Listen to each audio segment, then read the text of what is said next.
Right, good evening. Thank you for the opportunity to speak to you guys today. Chronic liver disease is a global problem. It affects about 500 million people in the world, and many of these people will progress on to end-stage liver failure, or what we term as cirrhosis. New Zealand has a high prevalence of cirrhosis due to the high rates of hepatitis B and C. Pictured here is a cirrhotic liver. You'll see that it has nodules, and it just basically looks unhealthy. Cirrhosis results in about 420 deaths per year. The only viable cure at the moment is liver transplantation. However, because of, as you may be aware, New Zealand has a difficulty in attaining donor organs, and patients are having to wait on the waiting list for longer and longer, and up to 15% of patients die on the waiting list. Last year, we were only able to perform up to 40 transplants a year. Looking at the difference between 40 and 420, it is obvious that we have a long way to go before we reach the target of performing as many transplants as we can. Therefore, there's a strong need for any interventions that will prevent or at least reduce the need for transplantation. In a seminal paper by Tajika et al., survival was shown to be related to energy expenditure. However, in that study, the study was limited in the fact that only viral cirrhotic patients were examined. Therefore, our group chose to extend this investigation and looked at all cirrhotic patients. What did we find? In a large cross-sectional study, we found that 20% of patients were hypermetabolic. We define hypermetabolism as the increase of expected resting energy expenditure over that predicted. In agreement with the study by Tajika et al., we showed that elevated resting energy expenditure was associated with a poorer outcome. If you look at this Kaplan-Meier survival curve, patients who were hypermetabolic had about a third of the survival of those who were normal metabolic.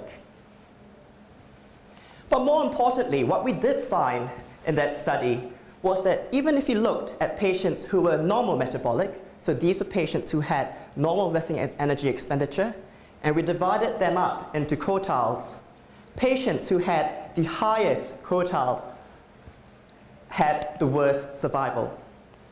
Now, this was a very significant finding on our part, because what it meant was, if we are able to reduce the resting energy expenditure, we are able to benefit all cirrhotic patients, and not just patients who have hypermetabolism. In that same study, we also noticed that patients who were on beta blockers had about a third of the prevalence of hypermetabolism. Could it be that beta blockade can reduce hypermetabolism? Going to the literature, what we do know is that short-term intravenous infusion of beta blockade does reduce resting energy expenditure in cirrhosis. In this paper by Mueller et al., where IV infusion was given over 1 hour, a reduction in resting energy expenditure was seen. Also note that patients who are hypermetabolic had a bigger decrease in resting energy expenditure compared to those who are normal metabolic. While we have data on intravenous beta blockade, if we require data on oral beta blockade, that is only seen in pediatric burns patients. In this study, patients who were treated with oral propranolol over a 2-week period had a decrease in resting energy expenditure compared to those who are not treated. Oral beta blockade or oral medications are preferred to intravenous medications because it is more tolerated by the patients and also more convenient. So therefore, to summarize the points I've given so far, firstly, hypermetabolism is common in liver cirrhosis. Increased resting energy expenditure is associated with a poorer outcome. Cirrhotics on beta blockade are 3 times less likely to be hypermetabolic. Intravenous beta blockade does reduce resting energy expenditure in cirrhosis, but the only evidence in oral beta blockade at this stage are in patients with severe burns. These 5 key points led to the hypothesis that oral beta blockade reduces resting energy expenditure in adult patients with liver cirrhosis. In order to test this hypothesis, the aim of our study was to compare nadolol against placebo for reduction of resting energy expenditure using a double-blind, randomized crossover trial of patients with liver cirrhosis. Patients were recruited from the hepatology or the liver clinics across the greater Auckland region. Listed here are the inclusion criteria. Clinically stable was defined as patients who had not had a major complication in the last month. The other inclusion criteria are listed there. Listed here are the exclusion criteria. We excluded patients with liver cancer because it has been shown to increase resting energy expenditure in patients, and so may have confounded our results. We also excluded patients who were listed for transplantation because they tend to be unstable and may not have been able to finish the trial. Sample size was calculated using the absolute reduction of resting energy expenditure from beta blockade that was shown in Mueller et al.'s paper. With that, we calculated that we would require about 10 patients per group, but we expected an attrition rate of about 20%, mostly due to death and liver transplantation. Therefore, the aim was to recruit 12 patients per group. This is a schema of the study design. Following ethics approval, patients were recruited and randomized to either placebo or nadolol. They were treated for 3 months and then crossed over, and then there was a washout period of 1 month where they were not taking any medications at all, and then crossed over to nadolol or placebo, the other drug. Resting energy expenditure was measured using the metabolic cart. An airtight hood was placed over the patient's head, and air was drawn in through the hood into the monitor. Oxygen consumption and carbon dioxide production was measured, and with that we were able to calculate the resting energy expenditure. Patients were rested for about half an hour prior to measurement of the resting energy expenditure.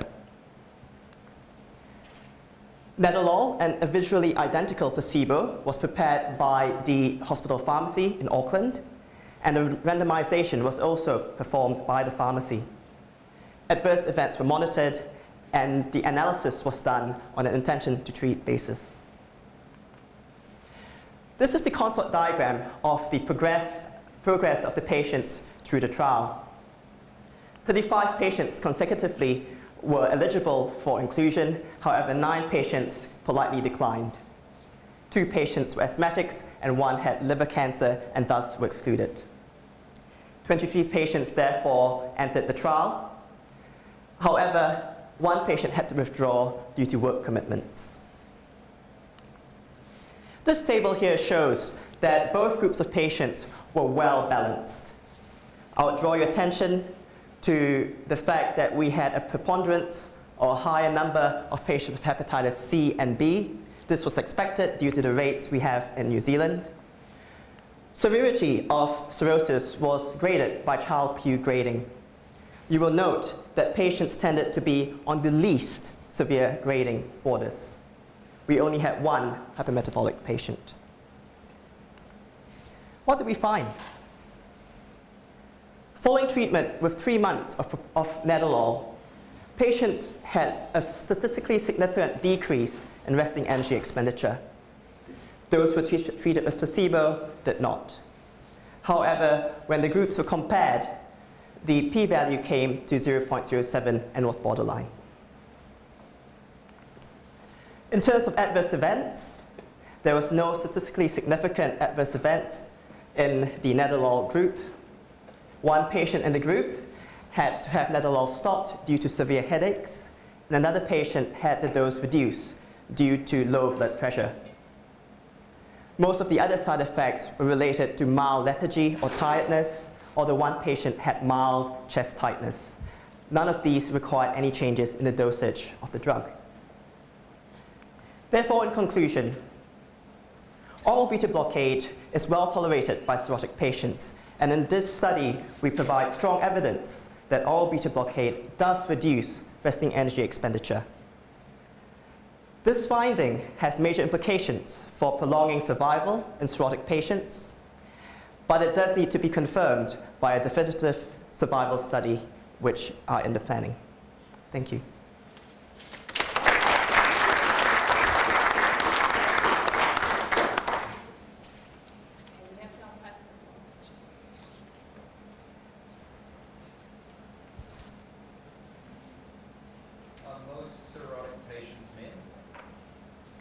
Not necessarily, no. It depends on the cause of the cirrhosis. Cirrhosis is where the liver fails, and there are many causes that can cause that. For example, alcohol, and over-alcoholism tends to be in men rather than women. Whereas some other types of cirrhosis caused by perhaps sort of autoimmune disorders where the body sort of attacks itself, they tend to have more women. So it depends. So your study had 23 people, of which how many were men? There were about 5 women, so there were about 18 men, yeah. Is there much difference between men and women with responding to parasympathetic? As far as we're aware, no. As far as we're aware, no. But the beauty of this study was that because it was randomized, we tried to take away any potential effects by chance. And also, because it's a crossover study, so the patients had one medication and then were crossover and had the other, okay, we could compare the results within themselves, and that gave a lot more power to the study.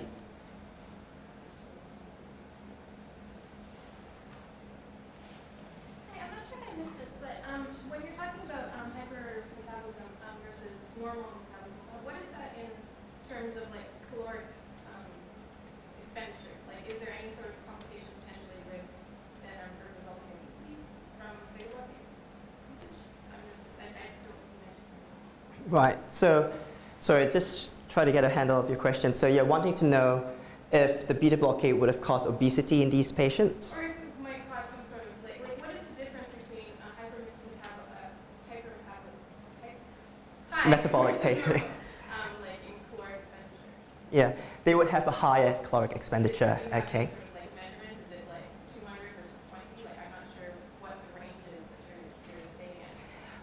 I sort of prepared some other slides. We'll just move over to that. It was a very busy table, which I didn't want to present here, but I guess these are the caloric, the resting energy expenditure of the patients, okay, at the beginning and end of each 3-month period. So I guess that sort of answers your question. But I mean, the significance of hypermetabolism is that, and that was where I started my talk with, is that it does affect survival.